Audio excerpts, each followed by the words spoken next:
Bonjour, Didier Havet, psychologue. Comment faire le deuil de son animal de compagnie? C'est le thème que je vais aborder aujourd'hui. Pourquoi ce thème? Pas des plus réjouissants, il faut bien dire. C'est parce que la vie n'est pas toujours réjouissante. Et puis moi-même, il y a à peu près 2 mois maintenant, mon chat est mort. J'ai trouvé ça vraiment très difficile. Et puis aussi, mon expérience comme thérapeute m'a conduit à quand même un certain nombre substantiel de fois à travailler avec des personnes qui avaient perdu un chat ou un chien. Ça aurait pu être d'autres animaux, mais c'est quand même le plus fréquent.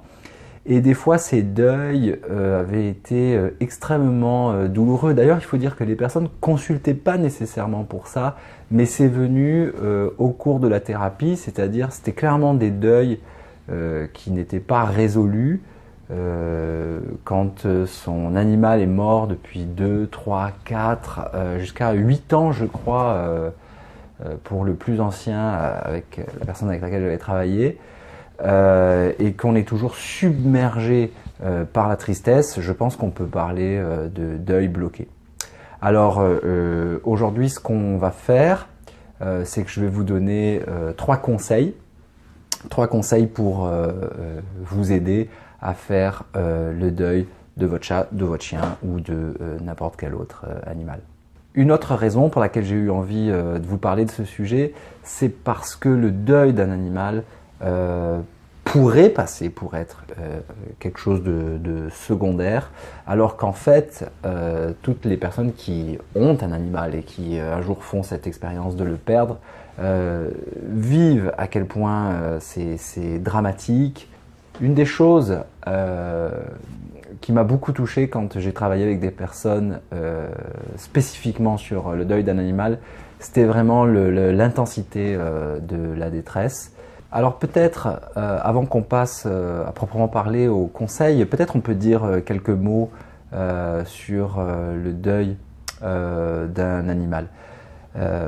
Et peut-être aussi sur le deuil de manière plus générale. Alors, considérant pour ce qui concerne le deuil d'un animal de compagnie, je pense que ça ne doit pas être du tout traité et perçu comme quelque chose de secondaire, pas comme un vrai deuil. Et pourtant, on a un petit peu l'impression que c'est parfois le cas.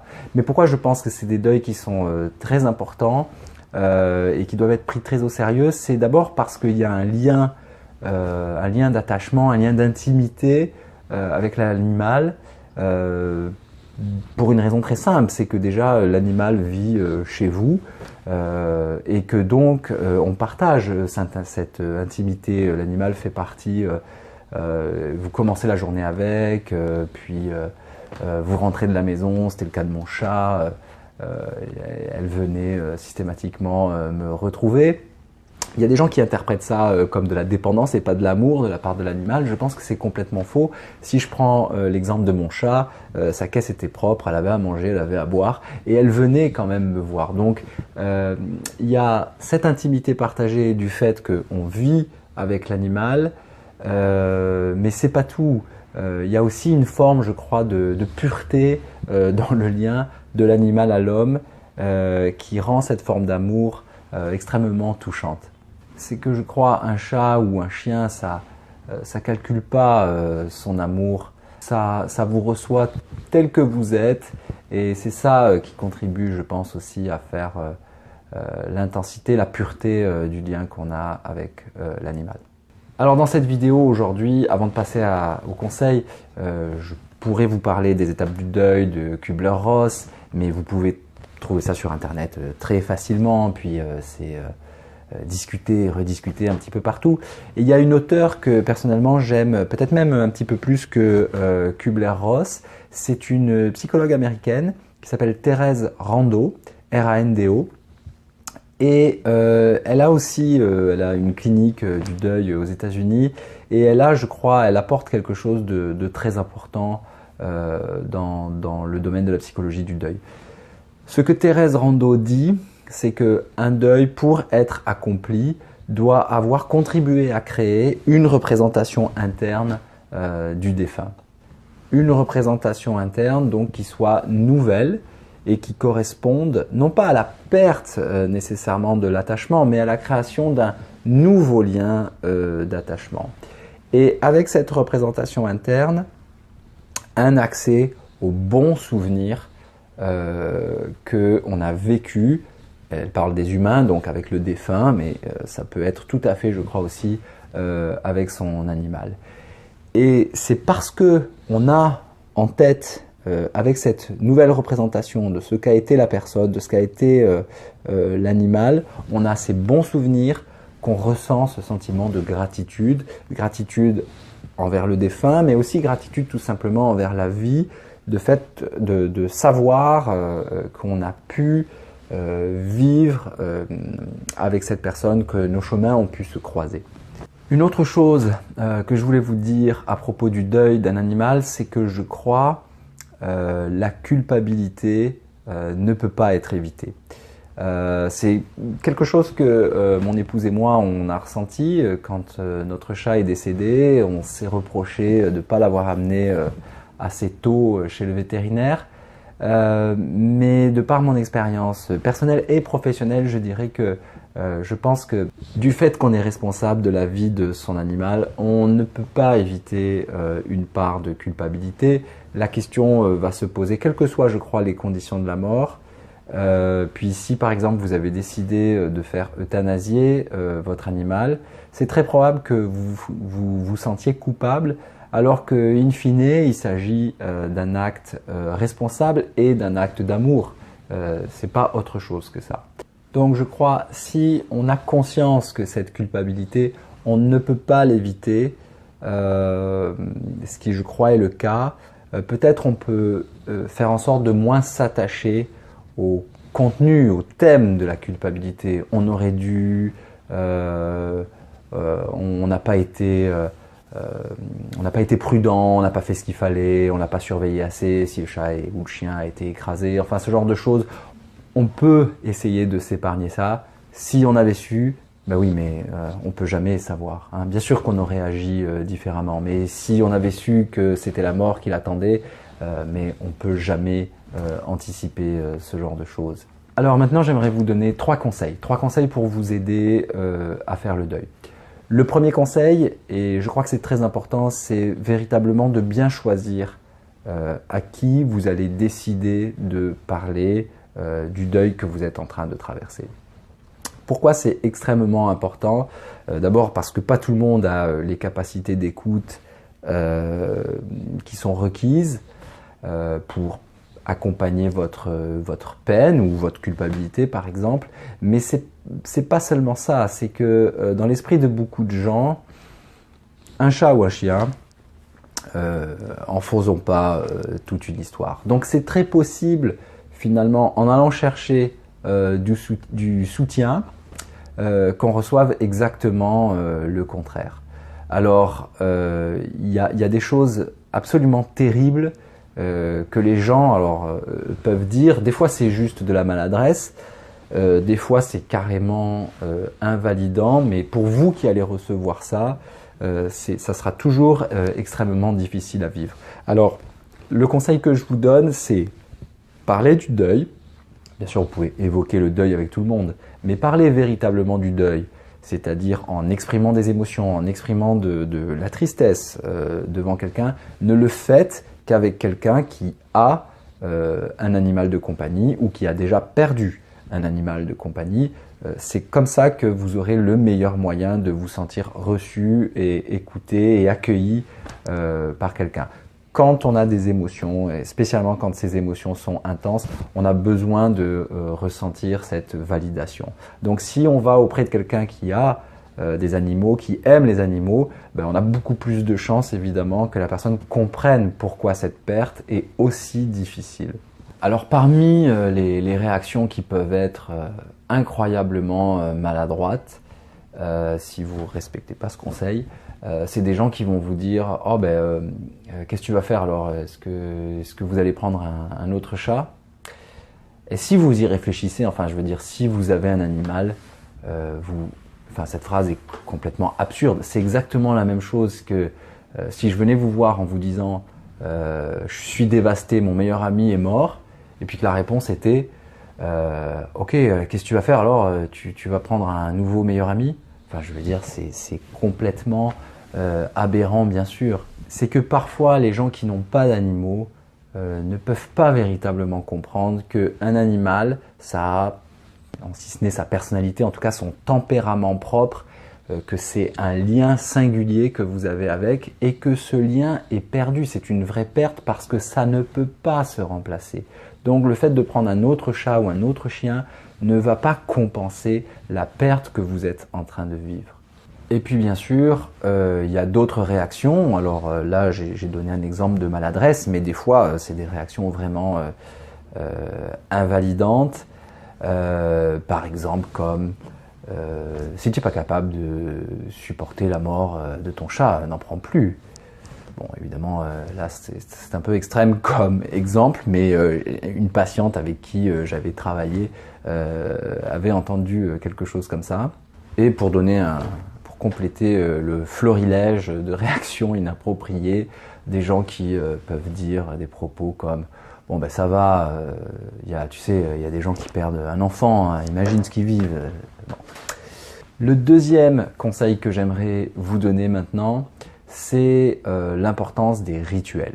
Alors bien sûr, quand je parle des rituels, si vous avez décidé de faire piquer, de faire euthanasier votre animal, il va y avoir le moment qui peut être d'ailleurs très difficile, le moment de la mort, mais qui est une forme de rituel, mais c'est surtout après en fait. Alors ça peut être une incinération, et je pense que ce qui est vraiment très approprié, c'est de répandre les cendres dans un endroit soit que l'animal appréciait, mais des fois c'est pas toujours si simple. Alors ça peut être le cas si vous avez un chien parce qu'il sort beaucoup, mais si vous avez un chat, l'endroit que le chat appréciait, c'est un peu plus compliqué parce que souvent c'est le domicile, puis évidemment on ne va pas répandre des cendres dans le domicile, mais ça peut être un endroit symbolique pour vous, par exemple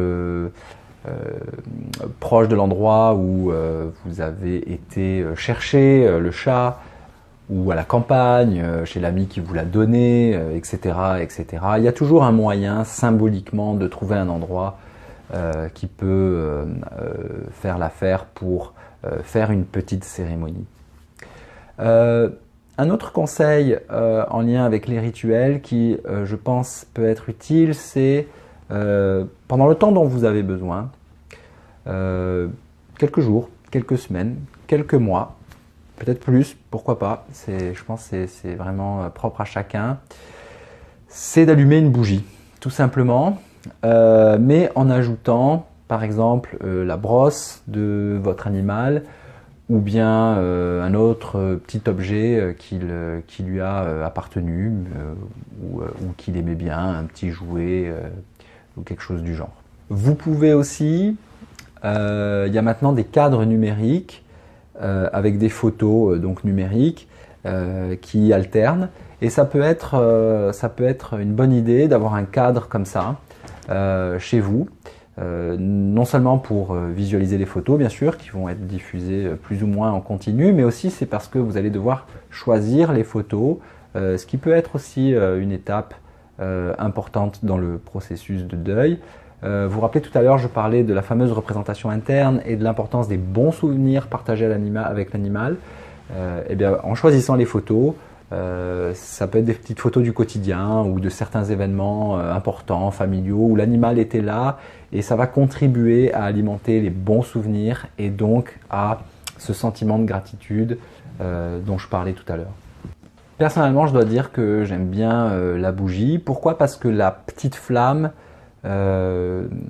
aide, même si on n'a pas de croyance spirituelle ou ésotérique particulière, mais la petite flamme représente le passage de la vie à la mort, et je crois que ça aide à construire cette nouvelle représentation, par exemple, avoir le sentiment que cette flamme matérialise le passage et que maintenant l'animal veille sur vous ou quelque chose du genre.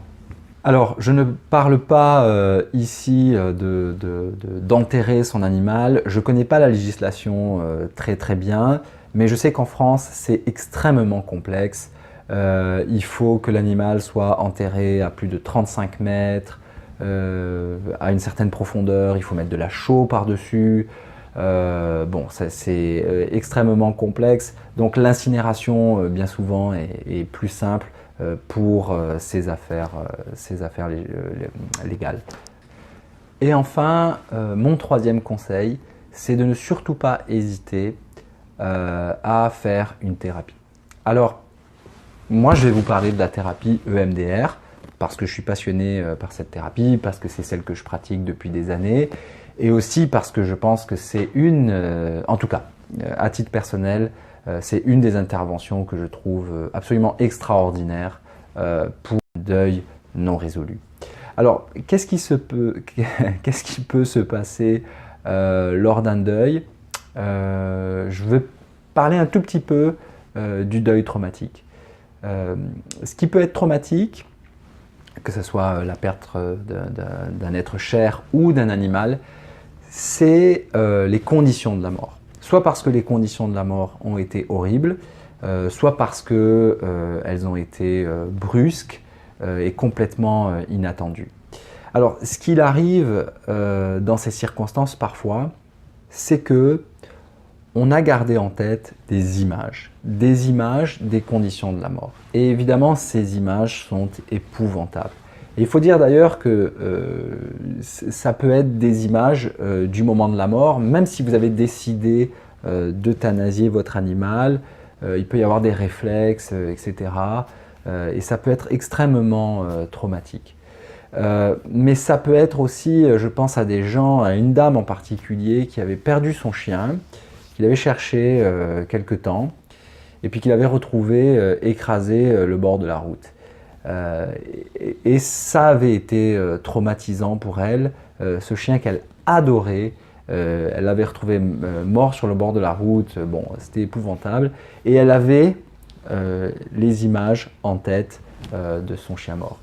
Alors, vous voyez pourquoi c'est extrêmement problématique, c'est parce que si on est traumatisé par ces images-là, qui reviennent en boucle, dans le fond, ce qui bloque, c'est l'accès aux souvenirs positifs dont je parlais tout à l'heure. Alors, ce qui se passe, c'est que dès que la personne veut penser, ou doit penser, parce qu'il y a quelque chose qui lui rappelle, à son chat ou à son chien, en fait, au lieu que ça soit des souvenirs agréables qui émergent spontanément, c'est les images traumatiques qui émergent spontanément. Donc vous voyez, c'est très difficile de faire un deuil si vous n'avez pas accès à ces souvenirs positifs. Et dans ce cas-là, le deuil est bloqué. Donc je ne veux pas donner de durée parce que je trouve ça un petit peu ridicule de vouloir de mettre des normes un petit peu partout. On parle de phénomènes humains, donc on ne peut pas dire que pour faire un deuil, il faut 3 semaines, 3 mois, 6 mois, 1 an. Je pense que c'est toujours très personnel et que ça dépend de beaucoup de facteurs. Mais par contre, si votre réaction émotionnelle est toujours extrêmement forte, après disons un certain temps, alors je crois qu'il faut envisager de faire une thérapie. Il faut envisager de faire une thérapie parce que donc il y a cette question du trauma, mais en quelque sorte c'est comme si vous vous retrouvez avec deux problèmes. D'un côté vous avez un problème traumatique à cause des images dont je parlais, et d'un côté vous avez un problème de deuil.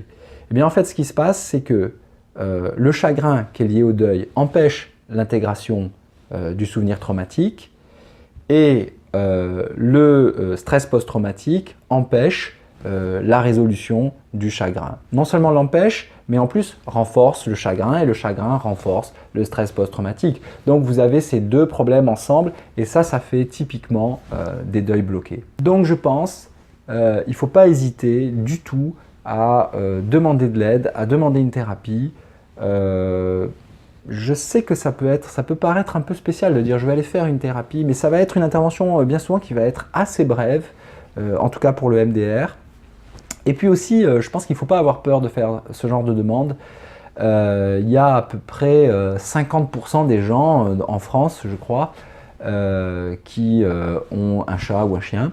ou un animal de compagnie. Donc ça veut dire que les psychologues, les psychiatres, les psychothérapeutes font partie de ces 50% et donc sont très sensibilisés à ces questions. Et même si eux-mêmes n'ont pas d'animal, je suis absolument certain que, comme moi, dans mon activité professionnelle, ils ont été confrontés à des deuils d'animaux. Et puis, peut-être un dernier conseil, j'y pense maintenant, c'est par rapport aux enfants. Je tiens à dire ça parce que je sais qu'il y a, quand on est un parent, on ne veut pas voir son enfant souffrir et on ne veut pas contribuer à faire souffrir son enfant. Donc typiquement, ce qu'on peut être tenté de faire, c'est de vouloir protéger son enfant à tout prix de sa propre détresse pour ne pas le contaminer. Moi, je crois exactement l'inverse. Je pense que l'animal, c'est tout à fait normal que votre enfant soit triste, tout comme vous. Lui aussi, il vit un deuil. Et donc, tant qu'à faire, autant qu'il le vive avec vous. Donc, si vous êtes très triste, ne vous retenez certainement pas de pleurer devant votre enfant en le faisant, c'est-à-dire en pleurant devant votre enfant. En fait, ce que vous êtes en train de faire, c'est, oui, on peut être un adulte et on peut être triste et c'est tout à fait normal. Et ça banalise finalement le rapport à cette émotion. Et aussi, un autre avantage, c'est que l'émotion partagée crée de l'attachement. Donc si vous êtes triste avec votre enfant, en même temps que lui et avec lui, au fond, votre relation se rapproche. Une dernière chose par rapport aux enfants, les enfants très très jeunes comprennent ou sont prêts à comprendre l'idée de la mort. Donc dès 5-6 ans, les enfants peuvent comprendre. Donc je pense qu'il faut leur dire que l'animal est mort plutôt que d'inventer des histoires comme il est parti, tu sais, hein, les animaux c'est comme ça, hein, ça s'en va, enfin bon, ça fugue. Non, je pense qu'il ne faut pas raconter d'histoire et il faut profiter en quelque sorte de l'occasion pour parler franchement de la mort à votre enfant sans enlever le caractère de perte radicale que toute mort représente.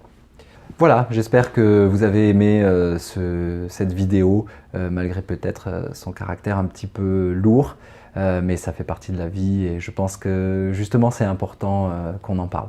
Si vous l'avez aimé, n'hésitez pas à mettre un petit pouce et puis n'hésitez pas non plus dans les commentaires s'il y a des choses que vous avez faites qui vous ont aidé à traverser le deuil, n'hésitez pas à l'indiquer, à l'écrire en dessous parce que bien évidemment j'ai pas été du tout exhaustif et j'ai même pas prétendu une seule seconde l'être.